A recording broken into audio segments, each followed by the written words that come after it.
Assalomu alaykum baliq ov ishqibozlari. Hammalar yaxshimisizlar, tinchmisizlar? Biz poplawkamizni davom ettiramiz. Xo'sh, endi qiladigan ishimiz pletyonkadan 12 cm kesib olamiz. Buni 2 ga bo'klab poplawkamizni tagiga kirgizamiz.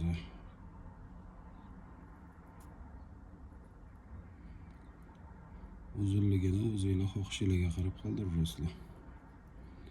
Ikkita yon tomonni yaxshilab ushlab olib, bir tomchi akfix kley tomizib, kichkina ingichka zubachestkani yuqtirib olamiz. Kleyni ayamanglar. Mana shu joyiga sekin burab kirgizamiz. Bu bo'ldi. Spreyda qotirib qo'yamiz. Tak, bu ortiqcha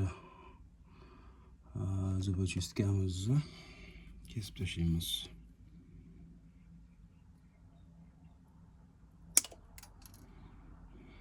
Tak, bo'ldi. Ko'rishingiz mumkin. Xo'sh, endi antenkani bo'yash masalasiga kelsak, xohlasanglar oddiy lak, tirnoq bo'yog'i yoki akril kraskalardan foydalansanglar bo'ladi. Mana keling, hozir lakda ko'rsatamiz.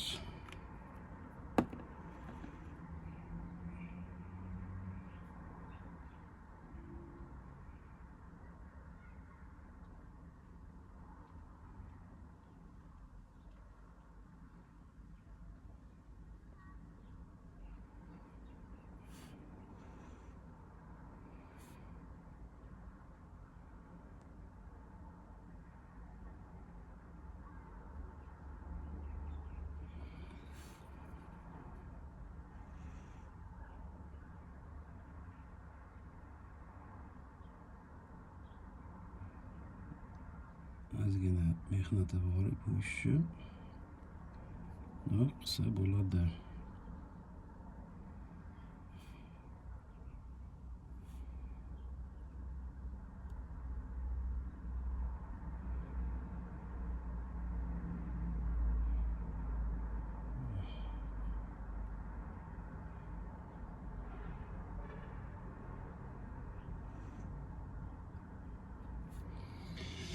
Misol uchun shunaqa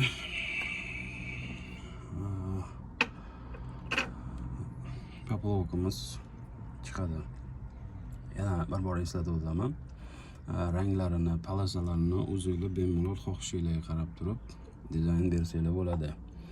Xo'sh, bundan keyingi qiladigan ishimiz buni laklash. Lakimizga keladigan bo'lsak,